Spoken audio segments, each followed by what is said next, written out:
Welcome to a Hero's Welcome podcast, where stories, healing, and culture meet. Every episode, we invite you to listen, reflect, and be curious. This podcast is a space for mental health therapists where we talk about the real work of healing. Whether you're a mental health professional, a proud geek, or somewhere in between, you're in the right place. So let's jump in.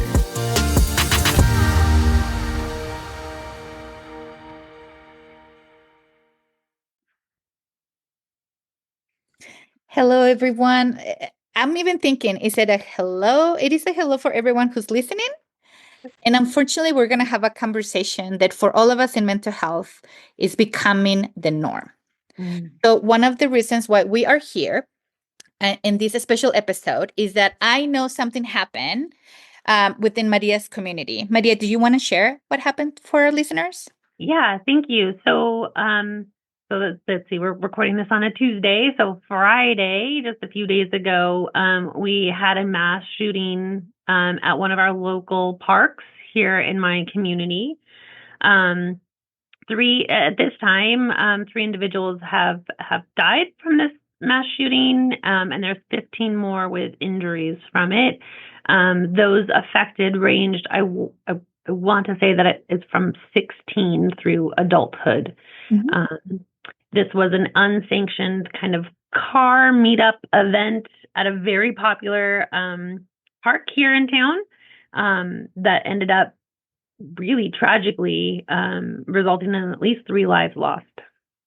So everyone who's listening, just notice what's happening in your body.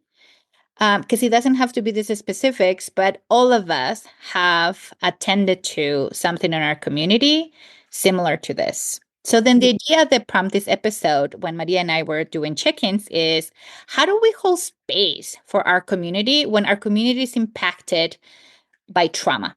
Mm-hmm. Right? Yes, and unfortunately, it's becoming more and more the norm for our society and our communities to experience these, right? Like, I would consider Las Cruces a very small town. It pretends to be a big city because we're the second most populous city in our state, but that means nothing if you've been here. We're still very much a small town. Mm-hmm. And this has really rocked our community. It's the first major incident like this that I've been here for. Mm-hmm. So as we're holding space as mental health therapists for our clients, for our communities, for our neighbors, it doesn't matter what trauma it was.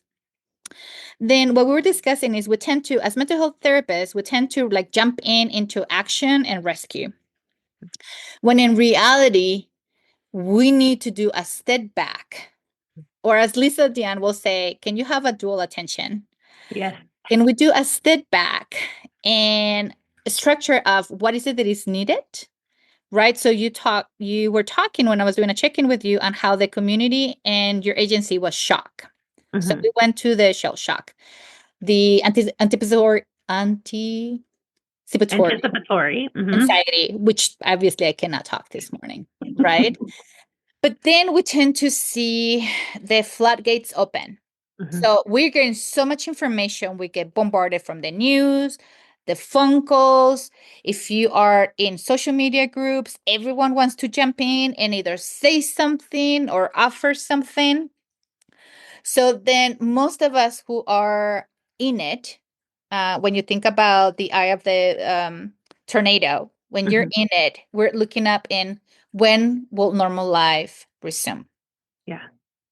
Yeah, right. Absolutely. Absolutely. Yeah. And we, so this happened late on a Friday night. There was, investigations and calls for information throughout all of Saturday. Sunday, there was turnout at the park for memorials, for, support. Again, trying to request information from anyone who might have been there. Right. But it's all this kind of flurry of activity. And and our community gathered together. They held like a resource spot where people could come for resources.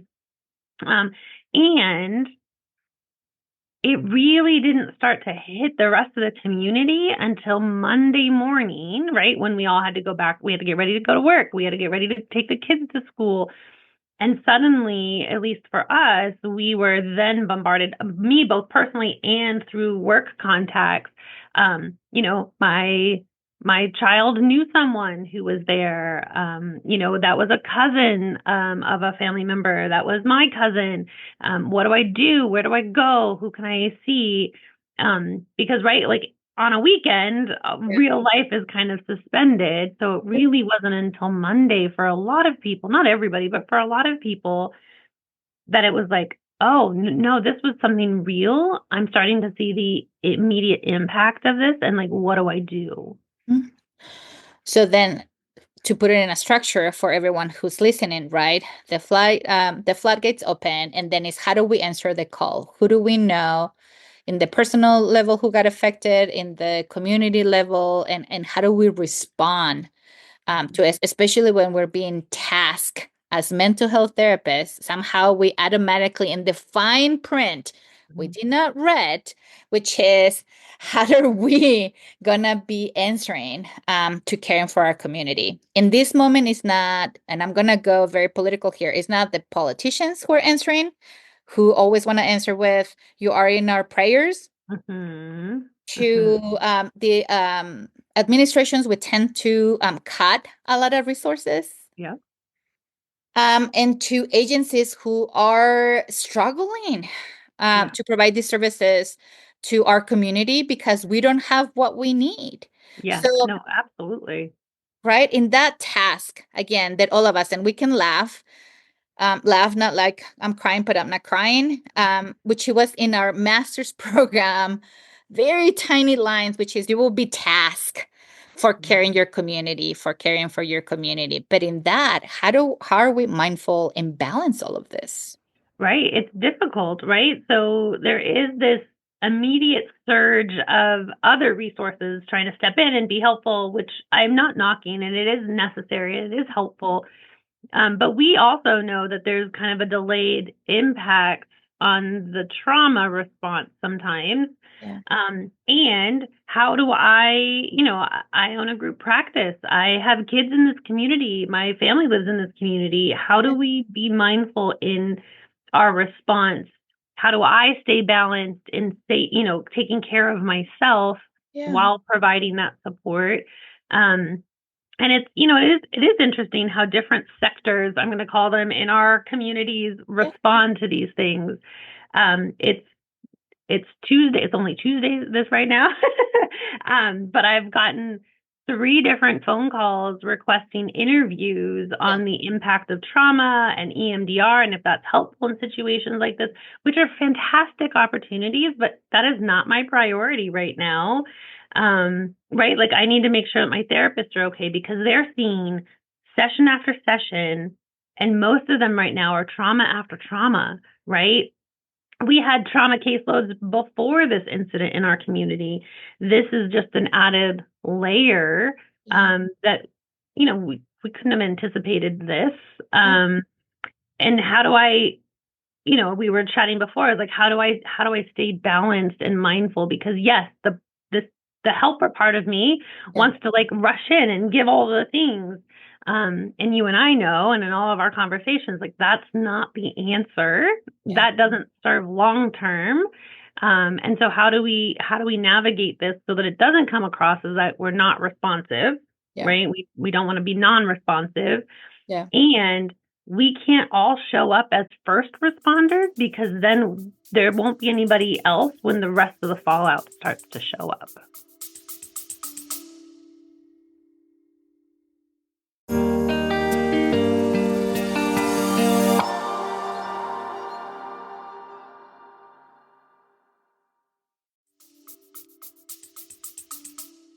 Yeah. So I knew, for all of you who are listening, that this happened because Maria, we do regular check-ins. So Maria shared with me. So I've been doing check-ins with her, and part of our conversation is how clinicians are going from trauma after trauma, which then is like, so who's attending to the clinicians? So the clinicians are running in to take care of the community. So who's attending to us? What association is reaching out to say, hey, we know about this happening in your community. We want to be part of the solution. That's my fantasy, by the way. Don't mock it. And how are they supporting us? They say that they care about us. How are they supporting us? How are they talking about this? They the community associations in our field talks about self-care and taking care of ourselves. So what would that look like when we, as you just stated, we're dealing with regular trauma with our clients, and it's so bad that we call it regular trauma. But what other name is there, right? It's like baseline trauma. We're all walking around with a baseline. And then things like this happen, and no one is giving us policies to take care of our communities, take care of us. So then what does taking care of ourselves look like or sound like? Right. Right. No, absolutely. Because I mean, I am thankful. I have yourself included. We've had an outpouring of how can I help? I can offer EMDR via telehealth. I'm happy to offer pro bono sessions, which is fantastic. And I've got a running list of what what resources we can connect people with. And like and my therapist too. They're like, I can offer additional crisis sessions. I'm like, thank you. And how do you balance that with, because yes, I love that you're going to step up and you're going to offer more hours and be available for more clients. And I also need you to be taking care of yourself because this cannot be a sprint. This is a marathon. And while yes, we can offer some short-term crisis interventions, the lingering effects on clinicians, Yeah. it doesn't just go away after that 55-minute timer goes off. Thank you. Right. So then it goes back to, so how are we going to advocate? And wait a minute, I signed up to be a mental health therapist. I signed up to respond as first responder, even though we don't get the benefits of first responders. I'm still bitter about it. I don't get discounts on cell phones or anything. I don't get special coffee. That's right. I want my coffee. And then we have to go and advocate. So most of us who are MFTs, we know that because when we went to our master's program, that was very explicitly said to us. Yeah. Part of your job is to advocate. However, we didn't have a structure for how will that look like. So how do we advocate for change, which tend to go into politics, and most mental health therapists and associations state we don't get into politics. We do not talk about politics. Really? This is affecting us. How do we cannot be the agents of change here? Absolutely. Absolutely. And as much as we would like to, right? Like I want to say like I grew up very naive about politics. But as you met me. Right? Well, I met you until I kind of escalated in my own career where it was starting to, become very obvious that decisions being made in one sector of the world was directly impacting me in my work, right? And the clients that we serve and our ability to do the work that we need to do and have a livable wage and all of those pieces. Like politics is part of our field, whether we want to embrace it or not. Yes.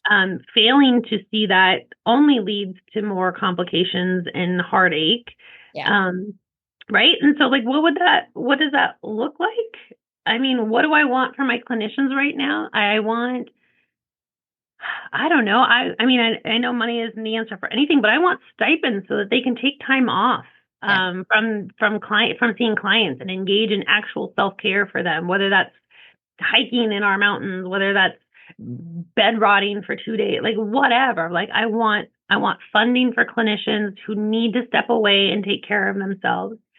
I want true self-care offers, like coffee shops. Show up at my office, bring a coffee shop to my office, right? Bring your little truck over and fuel us for the day, or, healthy lunches. It would be what a nice gift of giving back to feed the responders who are responding, right? And you're right, we don't get included in first responders. We do when it's convenient for funding or those types of things, but we are, I know that there's there are things happening in our community for the first responders who did have to respond to that incident. Yeah. And they should be getting treatment. Yes. And we also deserve the same level of treatment and respect and support. Yes. Right? Like, how nice would it be for my clinicians who are doing back-to-back-to-back sessions for someone to come in and say, like, hey, we don't know what else to do, but we've brought lunch for you guys. Mm-hmm. Or we've brought sweet treats and coffee. Yes. Or, there's a massage school in town. We're going to give you guys each a free massage when you can schedule it. Here you go. Mm-hmm. Mindfulness retreat, like something, but something that looks at taking care of the clinician themselves. Yeah.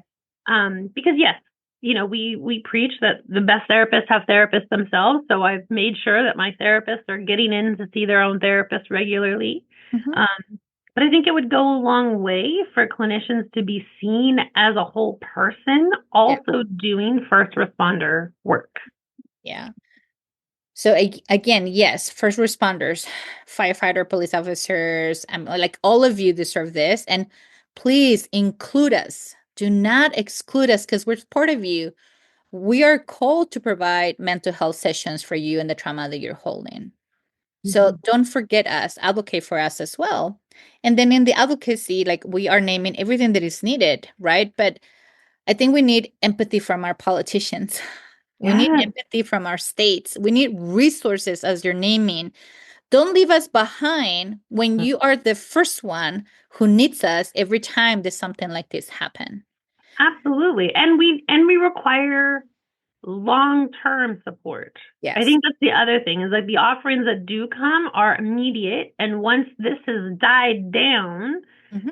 that all gets pulled back, when the reality is that is when our work really truly starts to get going. Right? Yeah. If we're doing, trauma work with those that were present, whose loved ones have passed away because of this incident, whose loved ones are now gravely injured because of this incident, this isn't in 2 months going to be just fine for them. No. My clinician schedules aren't going to stop being this full after 2 months have passed. Yes. Right? Yeah. Whereas like medical response, right? We can get you stabilized. There's a treatment plan. We can give you, in 2 months, you're going to be in a cast and you'll be able to like resume life. Mm-hmm. The trauma work that we do is longer term. It's slower going. And the support needs to last the length that we need it to, not some arbitrary number created by someone who's not doing the work. Thank you for calling that out, right? So we have the research. We had a book that every association talks about, which is the Body Keep Score. Mm-hmm. Oh my God. They use it like a Bible, yet they forget about us in that Bible. So we need you. The other thing is, I love that you named this, which is system sense to say, okay, there's a trauma. I'll give you 8 sessions. Mm-hmm. Oh, okay, because there's only one layer of the trauma. Okay, we know as mental health therapists that's not enough. So this is where the politics of our associations come in play. How are you advocating for change? How are you advocating so that we as clinicians do not go through burnout and then fantasize about going to work at a store so that we don't have to in the middle of the night so that nobody can talk to us? Mm-hmm. Yeah. I mean, maybe I'm the only one who has that fantasy. I have said it in other episodes that my fantasy is working in a library so that I can read and no one talks to me.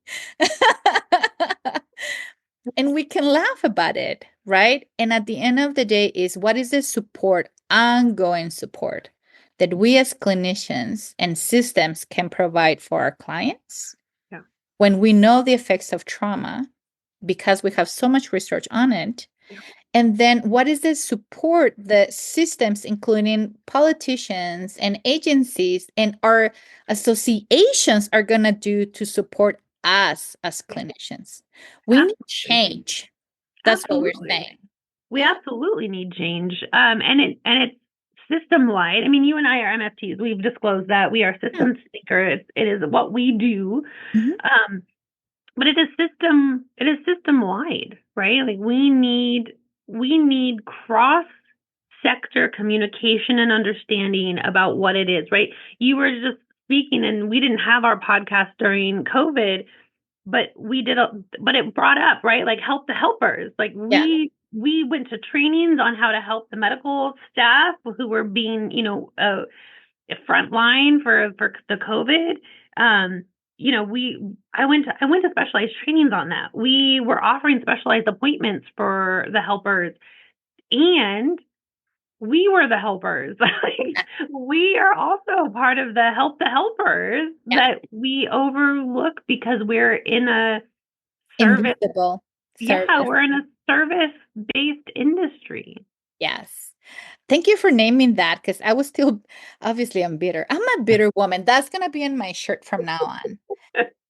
And part of it is, joking aside, is because I care, because I see you and I have like powerful discussions that not everyone has access to in regards to what is the deficits in our community, in the mental health community, how we held accountability, responsibility and accountability to associations who have no problem micromanage us and take money from us, but somehow they don't take into account this and advocating for us. How is it that in our state we are micromanaged, but those boards are protecting clients, not us? Right. And then, like, I can go on and on. Obviously, I'm not going to run for politicians because they'll kill me right away. Let's be honest. Neither you or I would make a great politician, I don't think. But because we're MFTs and we think of systems, we think beyond our clients, we think beyond ourselves, we see things differently. And then I get it. You and I also were being very vocal about our health struggles. What would that look like outside and inside our field? Because of that, the amount of empathy that we have for our clients, the things that we make more sense to us than to others because that shared experience with our clients. So there's like a lot of things that come up for you and me. And through this podcast, we're trying to shed a light so that others can see them too. So, Absolutely. Yeah, we've acknowledged in past episodes too that we are both privileged, that we have nothing to lose by being vocal about these things. I mean, we will lose. They can take a lot of things and they can kill us. Part of the reason for the podcast is for other clinicians in similar situations don't feel alone, Yeah. right? Because before we were connected and started having these conversations, I know I shared with you, I felt like I was the only one trying to navigate this, right? And we can have episodes and episodes on like what does that look like and why did it take me so long to figure it out that it wasn't just me, and like that's the way that systems want to keep us siloed and not share information. But part of today's recording was, I know my community is not the only one. Sadly, we're not the only one. We're not the only one this year. We won't be the only one that happens in New Mexico, let alone our country. And it feels really alone right now, right? I'm lucky to have the outpouring of support from clinicians nationwide that I've connected with, and I'm the one fielding the calls. Our center is the one trying to like get as many people in for services as possible while protecting our clinicians. It does feel really lonely, and I don't want anyone else to feel like, oh, they are truly the only one going through this, because they're not. And if we could talk about it more often, that feeling would go away. Yeah, love this. Thank you, Maria, for this special episode and talking about not only what it's like to have different roles as the community gets impacted with this trauma, but also highlighting the structure of it, the things that we don't talk about, and the lack of support for us. So, community, if you're listening, please advocate. Send coffee. That's the priority, not water. Coffee. We need to be caffeinated. Send Coffee has food. water in it. That's true. Send food. We need to eat. And most of us, all of you know, all of you therapists know that when we have back to back, we forget to eat. Yeah. Yeah. So if you send us food, the food will be there. The smells will be there. We'll be like, I have to eat. I forgot to eat. Send us food to take care of us. And if you are a first responder, please include us. We also need help.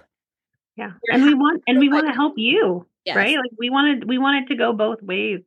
Yeah. And I appreciate this. And listeners, like if you let's start a long list of realistic support and self-care that can be given in times like this, right? Like one of the other things that came to mind is like movie tickets, so that clinicians have a break and can go and enjoy a movie and turn their brain off for a little bit.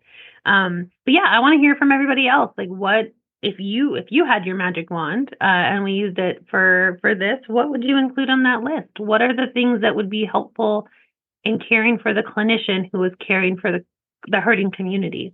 Oh, love this. So again, everyone listening, Maria just give you a call of action. Reach out to us. Let's share it. Let's create our Christmas wish list. Hopefully we don't have to wait until Christmas. But let's create it so that we can put it out there and share that so that people know what is it that they can do to support us, because we are humans who need also support. Yes. And thank you, Liliana, for the space this morning for this. Are you kidding? Thank you for sharing. Thank you for listening. Until next time. Till then. Thank you for joining us on a Heroes Welcome podcast. We hope you found inspiration, insight, and maybe, just maybe, a little fun along the way. Don't forget to subscribe, leave a review, and share this episode with your fellow healers. Until next time, stay curious, stay playful.